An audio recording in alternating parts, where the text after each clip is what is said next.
Eropa berhasil paksa India untuk embargo sawit Indonesia, hingga Panglima TNI siapkan 16.395 unit alutsista perang baru.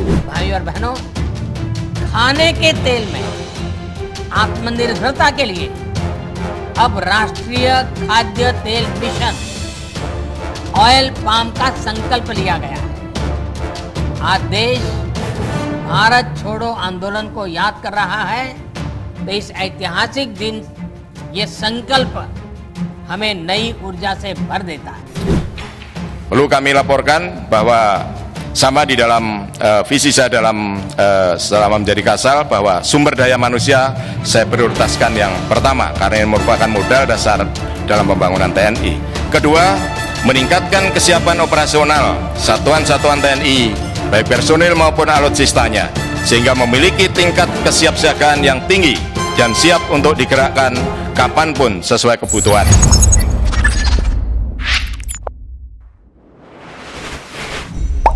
Halo sahabat bagi-bagi, Panglima TNI baru, Laksamana TNI Yudo Margono, telah menyiapkan 16.395 unit alutsista perang baru, untuk menghadang negara-negara yang rewel dengan kebijakan Jokowi, dan mengganggu kedaulatan, baik kedaulatan ekonomi, maupun kedaulatan wilayah. Bayangkan 16.395 unit, ini akan membuat negara Eropa akan lemas tak berdaya. Pasalnya negara Eropa yang sering menggugat Indonesia ke Mahkamah Internasional karena syirik. Kini ditampar kenyataan, Indonesia akan menjadi negara maju. Untuk menghalangi Indonesia menjadi negara maju, Eropa terus lakukan upaya licik. Eropa telah berhasil mempengaruhi India, agar embargo sawit Indonesia. Dengan keberhasilan pengaruh Eropa ke India ini, membuat kita akan rugi triliunan rupiah. Namun tenang saja, Jokowi telah melakukan perlawanan melalui jalur politiknya. Sahabat bagi-bagi, untuk menghadapi hegemoni Uni Eropa di Indonesia, Jokowi melalui Panglima TNI, Yudo Margono, telah menyiapkan sejumlah perlawanan dan strategi. Salah satunya dalam bidang militer. Indonesia terus melakukan penguatan, baik dari segi ekonomi maupun militer. Dalam militer contohnya, Panglima TNI yang baru, yaitu Laksamana TNI Yudo Margono pun, menargetkan program pemenuhan minimum Essential Force Angkatan Laut, yang diharapkan bisa mencapai 85% pada tahun 2024 mendatang. Dan tak main-main, terkait hal ini, beliau pun meminta agar alutsista maupun peralatan tua segera diperbaiki. Di mana, pemenuhan MAF TNI Angkatan Laut, saat ini baru mencapai 60%, dan masih ada waktu 2 tahun untuk mencapai target 2024. Target yang akan dicapai untuk program MAF fase ketiga ini bukan kaleng-kaleng. Masing-masing matra mempunyai target pengadaan alutsistanya sendiri, guna mendongkrak kekuatan melalui sistem persenjataan masing-masing. Mulai dari TNI Angkatan Laut, yang menargetkan harus memiliki 182 unit KRI, alias kapal perang permukaan, 8 kapal selam, 100 unit pesawat udara, dan 978 unit kendaraan tempur, pada tahun 2024 mendatang. Kemudian Angkatan Darat menargetkan, bisa mempunyai 723.564 unit senjata ringan, 1.354 unit meriam roket, atau peluru kendali alias rudal, 3.758 unit kendaraan tempur, dan 224 unit pesawat terbang. Sedangkan TNI Angkatan Udara menargetkan bisa memiliki sebanyak 344 unit pesawat, 32 unit radar, 72 rudal, dan 64 unit penangkis serangan udara. Bayangkan alutsista dengan jumlah 16.395, ini akan meluluh lantahkan negara yang sering kecut mengomentari kebijakan Indonesia. Walaupun jumlahnya sebanyak itu, namun itu masih sebatas target minimum. Artinya bukan jumlah yang ideal, tetapi jumlah minimum yang mutlak harus dipenuhi agar militer Indonesia mampu melaksanakan tugas pokok, dan fungsi TNI dalam menghadapi ancaman aktual secara efektif. Tentunya ini untuk melawan negara Eropa yang terus ngotot melawan kebijakan Jokowi. Sahabat bagi-bagi, selain itu, kabar tak sedap juga terus mengalir ke Indonesia. Pasalnya, Eropa berhasil pengaruhi negara India agar embargo Indonesia. Jokowi akan rugi triliunan rupiah karena ulah negara Eropa ini. Kombinasi larangan ekspor produk terkait deforestasi dari Uni Eropa, dan aksi India yang akan mengurangi kebutuhan impornya terhadap minyak kelapa sawit atau CPO, meningkatkan potensi kerugian bagi tanah air.